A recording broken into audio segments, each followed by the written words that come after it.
Hello and welcome to Loitering, part of the Geek Show podcast network. We are the Geek Show's dedicated arts, books and, listeners, imagine the biggest air quotes imaginable when I say this, culture podcast. I'm Graham and this week I've been joined by Rob. Hello. And Andrew. Hello.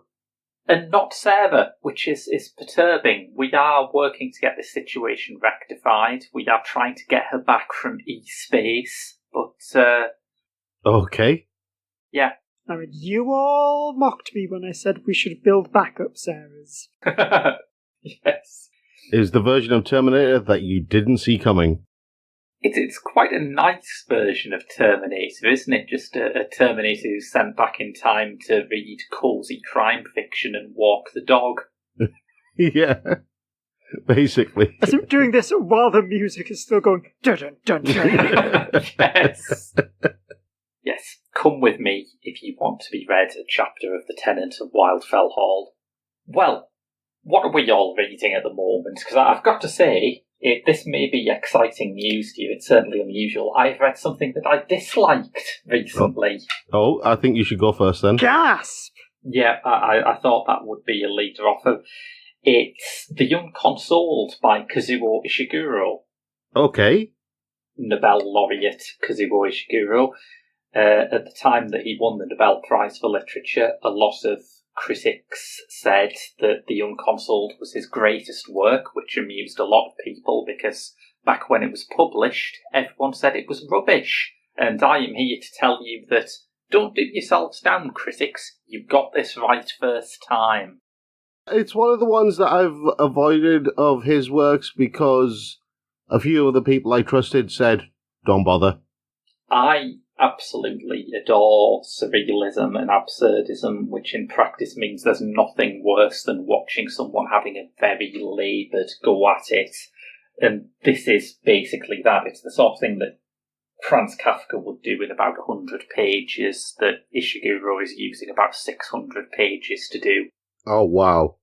Where someone finds themselves in an unfamiliar town, they meet people and the people all say, "Oh, hello, Mr. So-and-so, we are very delighted to have you here. Please may we have an awkward conversation that goes on for the rest of this chapter."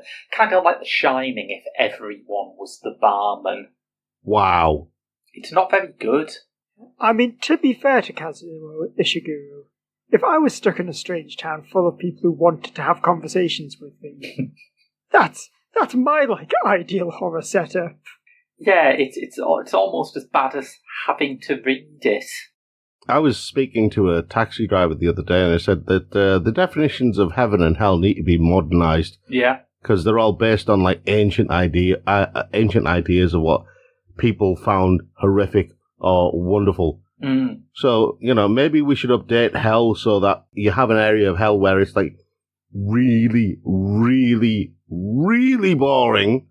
Yeah. I thought the Pratchett idea was great from Faust, or Eric, I should say, where Rincewind goes to hell and hell has been modernized with modern management, and there's one where a devil is showing all these dead souls pictures from its holiday, and it just keeps going on.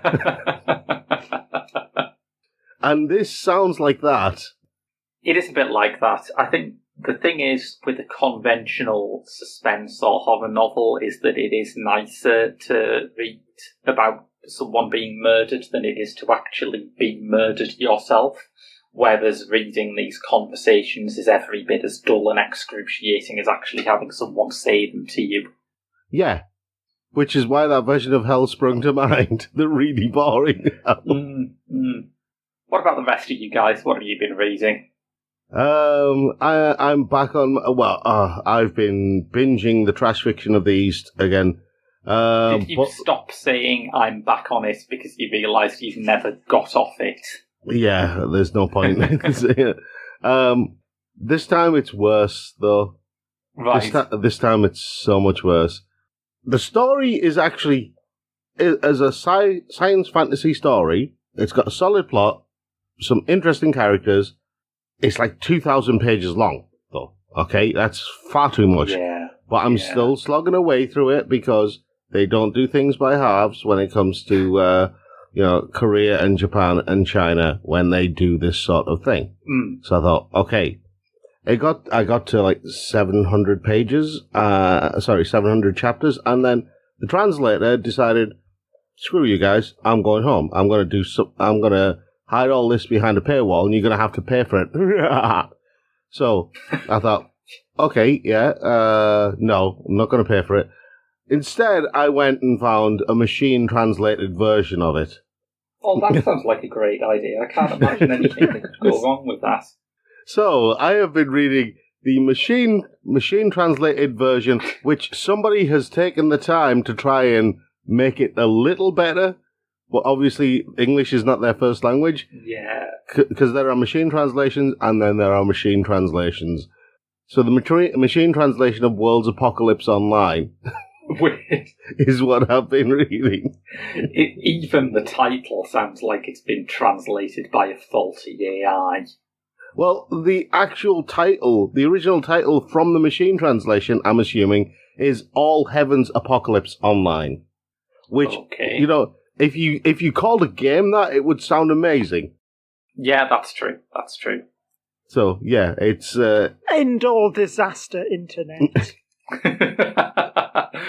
The only good thing I've got going for it at the moment is the fact that I know a lot of the setting and the characters by the time I got to 700 chapters when the translator went, no, I've had enough. So I can basically, my brain is working overtime when I'm reading it to try and fill in the gaps based on the knowledge that I already have, which is a bizarre process. I'll tell you. It's like you stop reading it and you start imagining how you want the story to go, then you stop and you go back and you're like, the story didn't go like that, did it? God, this seems like a fun game or a quiz or something of just comparing, like, actual human translated works with their machine translated counterparts. Yes, I like that idea tremendously. In fact, I might do that for the next episode. Yes, do that, Graham. That would be good. I think there's fun there. What about you, Andrew? What have you been reading? I have, much like Rob sticking to his guns over the past few weeks, I've still been on my Image Comics binge. Good. So I've still got that humble bundle to work my way through. And it was my birthday a few weeks ago, so I got a big load of a book called Lazarus. And Lazarus is by Greg Rucka and Michael Lark. And it's basically a science fiction series about a future where kind of the world's been split between kind of a handful of sort of family-owned super conglomerates. Which, boy, when the series started in 2013 was sure a lot more far-fetched than it is now. Yes. So, my big question about Lazarus is, can you ever get that David Bowie song out of your head while you read it? No, I think it is required that you just have to listen to it on repeat while reading it. Fair enough, I can go with that. So yeah, the series follows Forever Carlyle, who is the titular Lazarus, which is kind of a position each family has of kind of a sort of general diplomat, enforcer, assassin, each one who's been kind of specially enhanced either by sort of drugs or genetic engineering or just cybernetics to be basically unkillable. And it kind of follows her as she gets more involved in kind of this world of political espionage and backbiting between all the families. Yeah. As it slowly just escalates into a full-blown war. And it's great because the world building is absolutely immaculate. Like, the first big collection I've got comes with kind of a full-on guidebook in the back. And Greg Ruck has, like, taken the time to actually work out full business profiles for each of the major families. Cool. Excellent. And it's just so in-depth. Like, the idea, there's the Armitage family who own the entirety of Britain and most of Europe. Yes. Who have made their fortunes basically growing up through, like, the 80s computer game market. Okay. So what if Sir Alan Sugar was actually as good at business as he thought he was, basically? Yes, exactly. But it's really cool that Greg, like, he's actually gone through kind of, like, the Forbes rich list, worked out kind of what kind of actual companies are the ones that are the richest in the world right now, and then applied that to his sci-fi world. Yeah. So you do, like, it is a terrifyingly plausible book. So you say that, Graham, but just wait until Alan Sugar is Prime Minister. You can't even joke about this anymore because it's in any other year, the idea that Kanye West was running for US president would be greeted with indulgent laughter, and this year it's just, oh God, not another one. It's been so 2020 that I forgot that happened. I forgot he announced that. Yes. Anyway, hey, speaking of existential horror, the other comic series I've been reading is W. Maxwell Prince and Martin Morazzo's Ice Cream Man. I've heard of this one. And yeah, it's a book that exists. Yeah. And is certainly some kind of genre. So it's about a man named Rick, or at least that's one of his names, and he works as an ice cream man in a kind of unnamed town, just handing around tasty treats to all the kids and adults who want some. Well, it sounds adorable. It is, except that what he's really handing out is each person's own personal hell, tailored to their own particular brand of suffering. I'd like to rescind my last comment. So it's like, it's all these kind of, this collection of one-shot stories about kind of people just basically getting trapped into webs of their own suffering. Like, basically, the big thesis of the book is, can people actually be happy? And it's just about, people doing things they think are going to give them satisfaction, only for it to all horribly fall apart. Like when I read that Kazuo Ishiguro book. Exactly, just like, that's your personal flavour of suffering. So yeah, you get things like, I think the most obvious one is a tale of kind of drug addicts slipping slowly and slowly into their addiction, doing kind of worse and worse things to try and get the next hit. And that one kind of, you can follow the logic, but it's like, it's like they crave the hit of drugs, like you crave the sweet taste of an ice cream.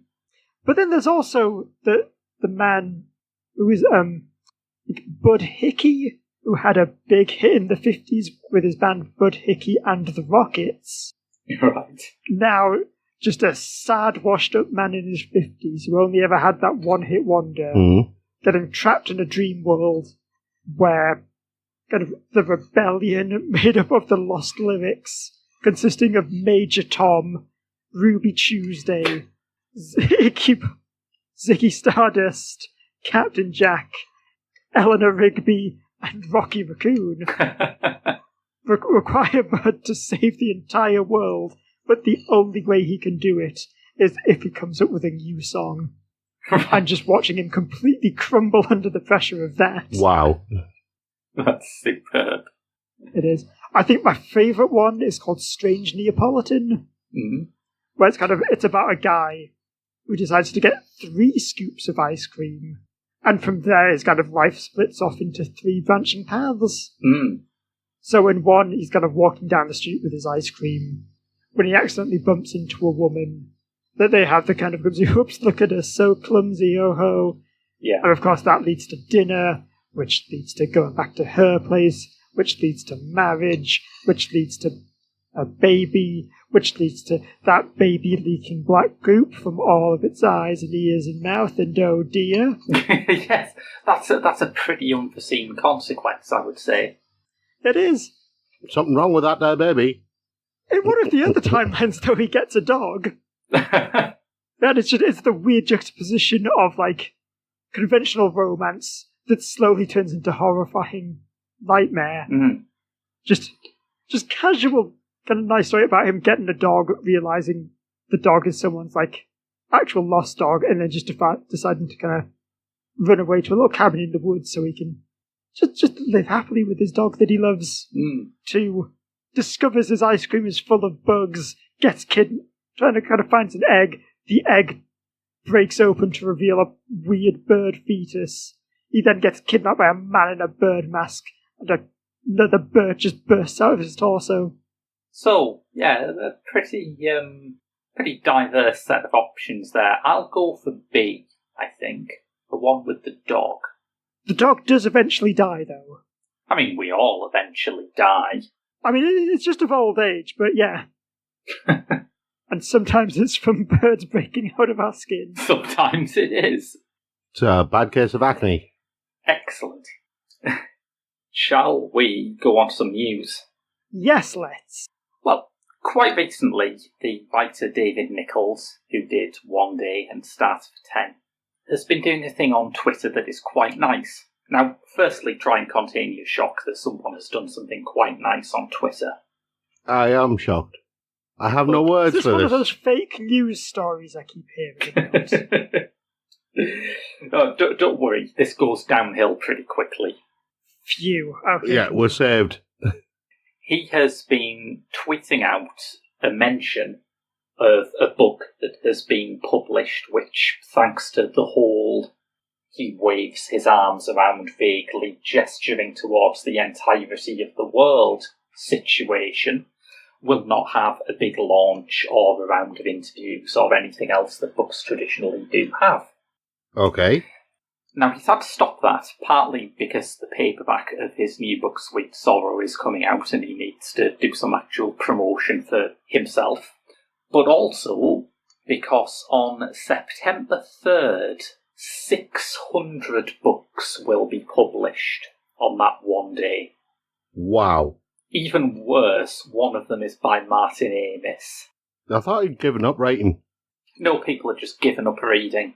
600 books. Yeah, this is something that we've been predicting for a while, that the impact of the pandemic putting back major and even several not so major releases meant that there would be this unbelievable logjam of titles being published in the autumn and through to spring. And so it has turned out. Yeah. But if you are a publisher, you know the schedule of when you're releasing things. And obviously I know a lot of these are different publishers, but that means the publisher's going, right, well, it does seem we're releasing about 200 different books today. Yes. Well. I'm sure they've tested. What are you going to do? They've made sure that they're all for different markets.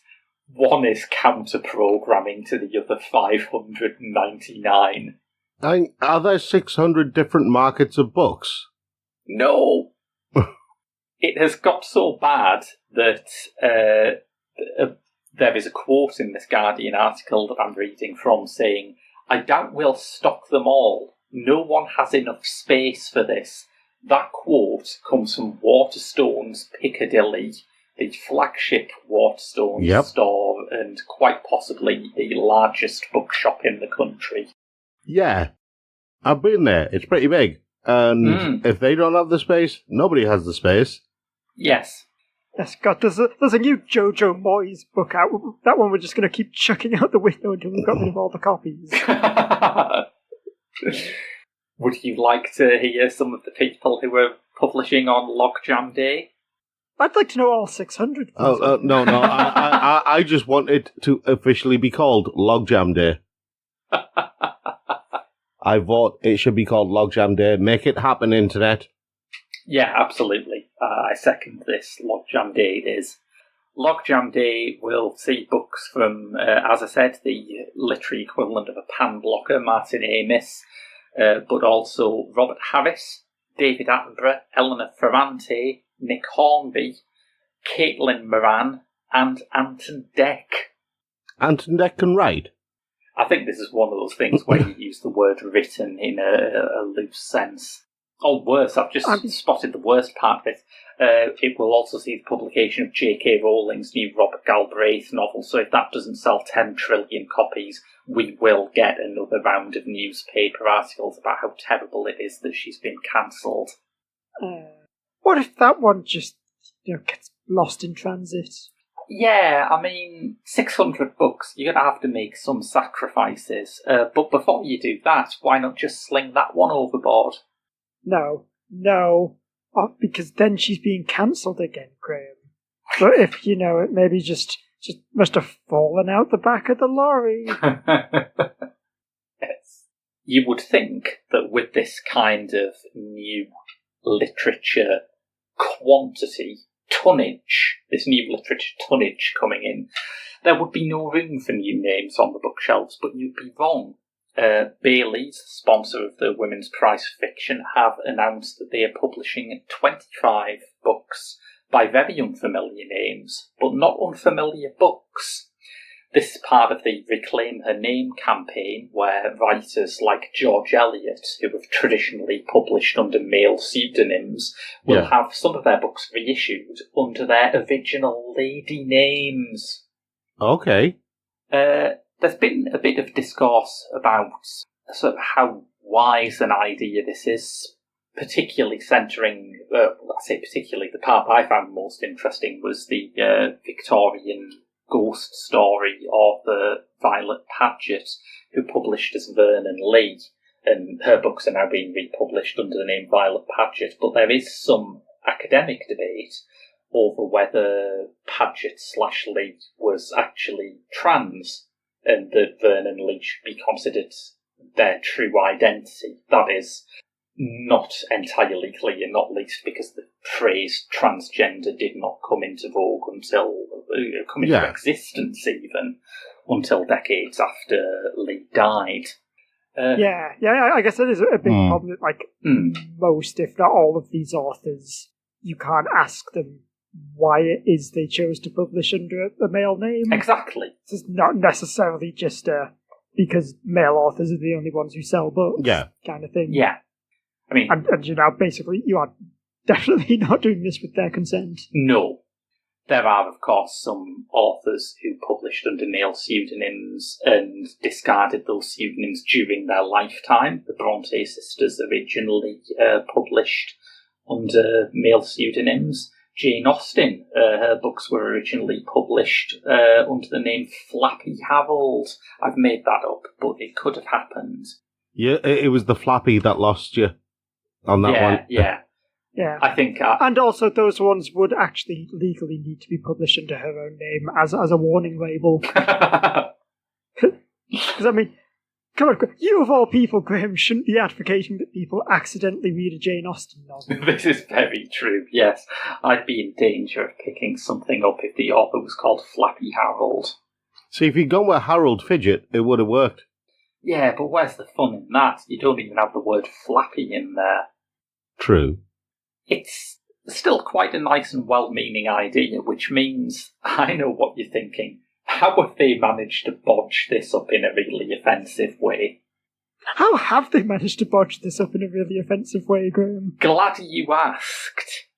One of the books that they are republishing is The Life of Martin R. Delaney by Frank A. Rollin. Delaney was a journalist and abolitionist. Rollin's real name was Frances Rollin Whipper, which, I have to say, I understand why she chose the pseudonym there, but merely having the name Frances Rollin Whipper isn't the thing that's caused Bailey's a bit of a red face.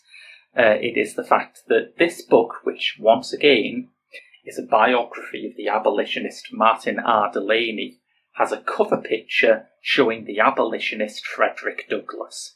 Oh, surprise! You thought it was going to be sexism, but it was one of the other isms instead. Every single publisher now is in an arms race to see who can do the most embarrassing mix-up between two black people. And I have to say, this is really stealing a march on The Guardian. Did we see that thing where Owen Jones did an article about Wiley's mad anti-Semitic tweets, and I can't remember who it was, but they put a picture of a completely different grime artist up there. Yeah, I heard about this. It is just kind of, ooh, yeah, that's not good. That's not good. That's not good. If you'd done it in an article about, like, the Mercury Music Prize or something, it would have been embarrassing enough. But to do it in an article about race hatred is pretty incredible. But then again, The Guardian, not just mistaking black people for each other, but grime artists as well, is so... It's just perfect, isn't it? I mean, they do something similar every week where they keep mistaking Nick Cohen's column in The Observer for publishable content. But yeah, this is even more embarrassing than that. Just, if you want to define white people nonsense for someone, that's a good one. It is indeed some white people nonsense, you're quite right. Story from the BBC now about original manuscripts of classic novels. Why have they published this right now? I don't know. There probably is a reason deep in it, but it just seemed like they wanted to do this. Which, fair enough, you can't do all news all the time. But the original manuscripts of famous novels have some telling changes, including some frankly embarrassing original names for legendary characters. Are we ready for these? Go for it. I'm ready. Before we do, though, Graham? Yeah? Could you please tell me who wrote this art? Oh, gladly. It's by Frederick Douglass. No, it isn't. It's by Hephzibah Anderson. A what? I think I was wrong before. This is the definition of white person nonsense. And this article is by Hephzibah Anderson. Is that Hephzibah or Hepzibah? I think it's pronounced Hepzibah. Like I know. I have no idea. Right. All I know is... Listen, there's a comic book character called Hepzibah. Yeah. And I'm pretty sure that's how they pronounce it. Yeah. All I know is that name is a lot of points in Scrabble. Yes. That's just Hepzibah Anderson, culture writer for the media. It's just not true that the British media only gives out opportunities to honking poshos. But yes, Hephzibah Anderson, who by the time you listen to this will have been renamed with a better name by the Bailey's Prize, has written this article about original manuscripts, and I have to ask, if you went into the crime section of Bookshop and saw a new detective novel about Sherrington Hope, would you read that? No, because the name Sherrington is a stupid name. Certainly is. I'm glad that it was changed to the comparatively sensible Sherlock Holmes. Yeah? So you've got the initials, which, as any writer will tell you, is the hard part. Yeah. So did it just basically article under Hull took an S and an H and then just started hurling Scrabble tiles in the His surname could have been Hepzibah. It could have. Sherrington Hepzibah. Sherrington Hepzibah. That's a great name, actually. That's like one of those fusion cuisine experiments where you put two ingredients you don't like together and somehow they make something really great. Well, it's either that or, you know, that steampunk fanfiction that is being written somewhere on the internet? It's a character from that. Yes, yeah. Everything Sherlock Holmes related is a bit steampunky at this remove, I think, but that in particular. Yes. Anyway, some other examples. Gone with the Wind's Scarlet O'Hara was originally called Pansy. That one I knew. Miss Johansson breathes a sigh of relief that her parents did not see that. Yep. And, you know The Great Gatsby, right? I do know The Great Gatsby. It's that one with the cover of the guy with the six-pack of abs on it, isn't it? That's it, yes. It's that one that was going to be called Gatsby until F. Scott Fitzgerald just had a much better idea at the last minute. Because that's how the film ends. That's the literal ending to the film. Oh, Baz Luhrmann, you've delighted me in ways you never intended to. Well, anyway, you know, The Great Gatsby, a classic novel of wealth, privilege, and the classy things in life. Would it have been the same, I wonder, if Daisy and Nick had been called Ada and Dud? No, because, what's that, was it Mildred and George or something like that? It's got George and Mildred? a real kind of 60s Coronation Street ring to it, I think. Alternatively, children's TV puppet duo. Yes. Help, I've just imagined the puppet version of Great Gatsby. Okay, first question is how much better is it? Because I'm thinking tons. Or the... It's approximately 200%. You could go with Terry and June, the 1970s sitcom. Okay, but the challenge is, if you're imagining a classic story and all of the cast are Muppets, you have to pick one person who isn't a Muppet. Who are you going for? But they all are. I mean, I'd be tempted to say Nick Carraway, mainly because you could just recast Tobey Maguire, and he's basically the human equivalent of a Muppet, isn't he? My exact answer for that exact reason. Yes. There were also, hold on to your seats here, but news of mildly homoerotic passages that were removed from Oscar Wilde's The Picture of Dorian Gray. I know. Who'd have thought? I mention this largely so I can get into some bad reviews that were quoted. See if you can spot which critic was putting in most effort here. Critics slammed it for being everything from plain, quote, nasty, to, again, quote, heavy with mephitic odours of moral spiritual putrefaction. Putrefaction's a great word. Certainly is. It is. God, I'd hate to be the guy who wrote nasty just the next day when the papers were out. Yes. I think the guy who wrote plain was putting in the most effort because he's obviously thought all of those words, but he's condensed it down into just one word after a lot of effort. Yeah. Also, the person who wrote nasty could have been Janet Jackson. No, it's Miss Jackson if you're nasty. Quick story here. The Hijinks Theatre Company that works with actors with learning disabilities has hit upon a unique way of making the show go on during lockdown. They are going to stage their new production of Franz Kafka's The Metamorphosis using Zoom. Right, I have thoughts on this. Okay. Number one, I don't think it's going to work. Right, bold. And number two, Other Rob is actually publishing a video review of the game Metamorphosis, which is an adaptation of the book. What, it's a first-person turn into a cockroach em-up? Simulator. Yeah, well, basically, yeah. Okay. And having tried the game, I don't think anything on Zoom is going to live up to that. Well, yeah. Yeah, I feel like it's not quite the same level of sort of deep existential horror when it's just some guy awkwardly wriggling into a cockroach costume as he monologues.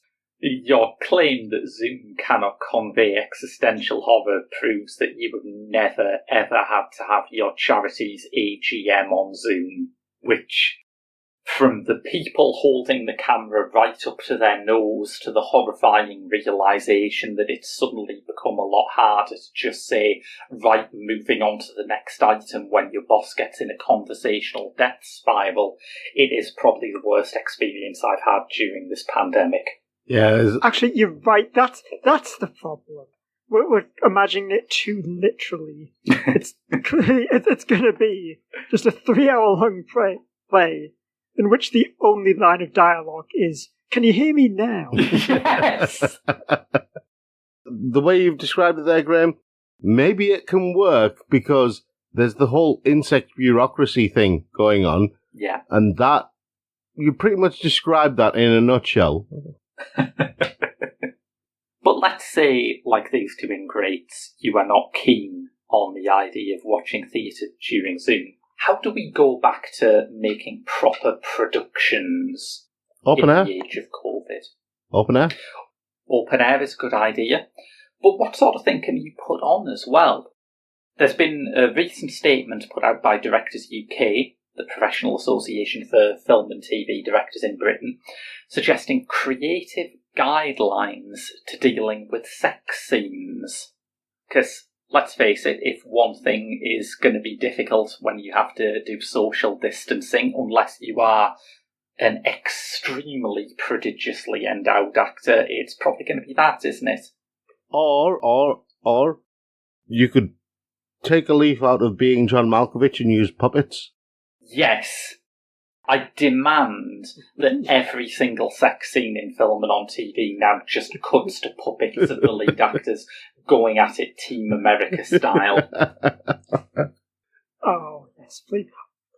The reason I went I was with... almost going to say I want to see the entire filmography of Lars von Trier done in that style, but then I'd still have to watch Lars von Trier films, wouldn't I? The reason I went with... the reason I went with being John Malkovich rather than Team America is because I want the guy who's controlling the puppets to be looking over. I want him on camera. Just perving on some puppets. Yeah. Or do it like the Monty Python way of just cut to a montage of, like, buildings falling down, booming, rockets blasting off into space. Other suggestions include motion capture, which, yes, please, that would be hilarious. You'd have, like, behind-the-scenes footage of people miming sex at thin air while dressed in those stupid leotard things. It's like Holy Motors! Yes! Oh, God. Can you imagine that? The director's, one of the technicians says, it's not working properly, and then someone just shouts to the male actor, we need more balls. The other suggestion is casting real-life couples who won't need to socially distance, but that's really boring. It's nowhere near as hilarious as getting people to do it in wetsuits covered in ping-pong balls. But yes, it has struck me before I read this that this has happened at exactly the worst time for the TV industry. Because if the big hits going into a pandemic had been maybe Alan Bennett-style single-person monologues or green screen heavy science fiction, you could have kept production rolling without anything particularly noticeable on screen. As it happens, the two big BBC hits of the lockdown have been Normal People and I May Destroy You, and good luck shooting them with social distancing. See, I'm of the opinion that all of this is just teeing up that medium that I love of animation to take over the world again. Yes. Yeah. Because all of these things that you're talking about can easily be done with animation, and you don't need to worry about social distancing. Yeah, absolutely. My God, 2021. The year the rest of the world finally discovers what hentai is. Oh, wow. They'll basically go from, like, animated Shakespeare to tentacles. I was going to make a joke about Sally Rooney writing something to fit in with that trend, but then I remembered that weird critic who described her as looking like a deer or something, and I thought, oh God, she's already got her persona lined up. TV's going to get weird. Yeah, the more I think about it, the more I like that. Weirder than it already is? I've tried watching Celebrity Juice. Let's clarify that. Obviously, a TV landscape where the BBC thinks we're going to spend Saturday night listening to Paddy McGuinness shout over old episodes of Total Wipeout is already weird, but this might be weird in a way that's good. Yeah. Speaking of weirdness, for our final story, The Guardian has the immediately gripping headline, why are 5 man-eating sharks being unleashed into a popular canal? What? Yes, that is a question that bears asking, I would think. So, what? Don't worry. The subheadline immediately clarifies your questions, saying, they'll blow bubbles, sing songs, and deliver lectures about urbanism. What? Before you assume that we are expecting a bit too much from the sharks here, it ought to be noted that the 5 sharks being released into Regent's Canal in London will be made of polystyrene and fiberglass. Okay, so Damien Hirst doesn't mean anywhere near these. No. It is the work of Russell Gray, a property developer and arranger of an architecture prize, who is somewhat worryingly quoted as saying, "We don't do planning or regulations or any of that bollocks." Are you sure they're not going to be real sharks, Graham? Because that sounds like the statement of a man who's just going to release real sharks into all the histories. Definite Bond villain vibe, I think. Also, Graham. Yes. So these sharks are going to lecture people on urban development. They certainly are, yes. So in a sense, you would say they are in fact street sharks. Yes. 2020 was worth it. The street sharks are real.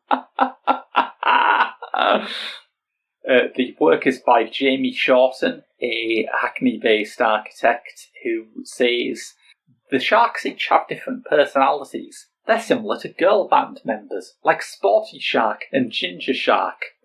I put it to you, they are not similar to the Spice Girls." I don't know of a ginger shark. Yeah. I know of plenty of scary sharks. Yeah, a scary shark, yeah. Also, baby shark, yeah. I know. We know baby shark definitely yeah. exists. Yeah. Yes, the baby shark is the one who left the band for a very successful solo career. Yeah. Yes. But a sporty shark, I don't think that's a thing. I don't remember a shark wearing a shell suit. Yes, even during the 90s, that didn't catch on among sharks. Unless it was in disguise as the giant crab, you know. I mean, one of the street sharks does have rollerblades.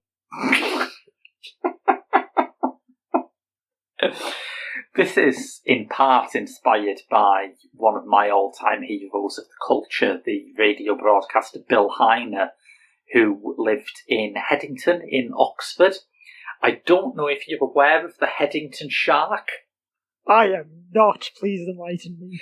In 1986, Bill Heiner arbitrarily decided that as part of a cryptic anti-nuclear war protest, he was going to build a massive life-size fiberglass shark and embed it in the roof of his house. I'm a bit confused here. How does a shark represent anti-nuclear sentiments? Is it there to eat the missiles? I will bring up some pictures of the Headington shark, and I think, looking at it, it is even more ridiculous than you think it's going to be, which I am, I am very impressed by. I'll just find it. There you go. What? Yes, that is a large shark that has crashed into his roof. Yes, and I'm delighted to say it remained there to this day despite a near 5-year battle with the local council, who said, with an absolutely ironclad planner's logic, that if they allowed the Headington shark to remain, other people would want to do the same thing. See, I want them to do the same thing. I want a street where all the houses have just got sharks or different things in the roofs. Listeners, I hope if this show has done nothing else this week, it has alerted you to the glory of the Headington shark, one of my absolute favourite things in the world. That is amazing. Although it does beg the question now, are sharks nuclear? A nuclear shark is the worst case scenario, isn't it? I mean, finally, some more details about No Time to Die have leaked. You want sharks with lasers? I went nuclear. I feel like that is the logical endpoint for Sam Mendes' Bond nostalgia. Yes, a nuclear shark that also went to school with James Bond. See, you say that, but yes, you thought your beloved childhood pet shark had died, Bond. See, you say that, but I've already read a story where a guy who wants to become so strong that he can punch a nuclear warhead, but dies along the way and ends up in a world of magic where he practices and then eventually becomes strong enough to use his newly made magic called I Am Atomic, where he turns into the nuclear warhead. And that story was Kes. So saying Sam Mendes is going to come up with nuclear sharks, I don't doubt it. See, I'm just imagining the opening credits now, and it's kind of beautiful. Just sharks everywhere. Yes. They're like big glowing atomic, like nuclear Sharks, power explosions. Sharks swimming around sensually. Do you think they'll do like a mashup of the James Bond theme and the Jaws theme? So it won't be da da da da da. It'll be da da. Completely here. And then, like, he turns to shoot the screen, but a shark comes up in the bottom and chomps him. Well, do we have a quiz this week? We don't, unfortunately. We don't. You've stunned me. I was hoping to have a quiz ready, but it's been a very long week filled with all sorts of things that got in the way. But I will have a quiz for you guys in the coming weeks and months. This is fine. I will definitely get to work on that mistranslations one we were talking about, because that is a lightning bolt of an idea. It's a brilliant idea. It is. I'm very excited for it. It's a brilliant idea. Yeah, I have quite a few things. I was going to do some quizzes on like slang terms from like the 60s and 70s, and even some from the 80s. I was going to do some. I was going to take your idea, Graham, and look at some strange book covers. Oh yes, that would be great if we could do that again. That one was tremendous fun. I feel like I still wake up in the middle of the night just thinking about that James Bond cover.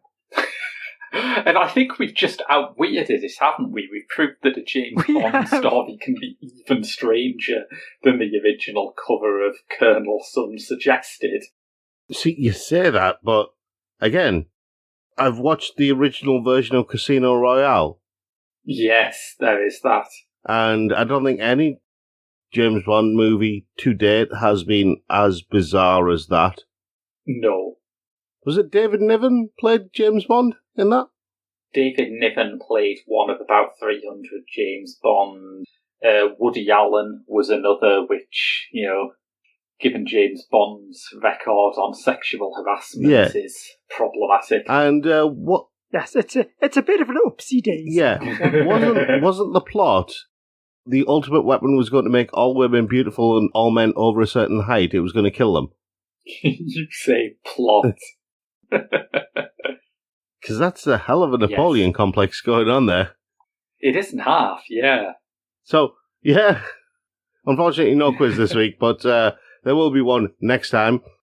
Yeah, I feel like Headington Shark makes up for a lack of quiz. That's true, yeah. Some weeks we have a quiz. Sometimes we goggle at a man with a shark in his roof. I still want the rest of the street to be done that way. Just random items. Just random items lodged in roofs. Yeah, the argument was that by having one house with this extraordinary thing, it was damaging property prices. Well, not if everyone's got one. If everyone's got one, people will want to live on that street, and it'll actually raise the property prices. Yeah. Because, well, you know what rich people are like? Completely, yeah. You can sell anything to them. And, what was it? That designer? They did a Channel 4 show about his new house down in Essex. I don't know. I can't remember his name. Her name. His name. Her name. I can't remember. But yeah, the house was just this colourful, strange, weird collection of things all turned into a house. Are you sure you just weren't watching Charlie and the Chocolate Factory? It was a bit like that, but it wasn't that. I can't remember the designer's name. I also don't care what he's called, if I'm honest. Are we still on the podcast? Yeah. I think, Yeah. sadly, we are. We are. Yes. Anyway. Right. Next time we will have a quiz. In the meantime, you can find all of our previous episodes on our website, thegeekshow.co.uk. We're also available on all good podcast providers. So if you are listening through anything like that, then leave us a rating, leave us a review. It does help us with improving, and it does help us with exposure. So until next time, I've been Rob. I've been Graham. And I've been Andrew. And we will see you all later. Thanks for listening.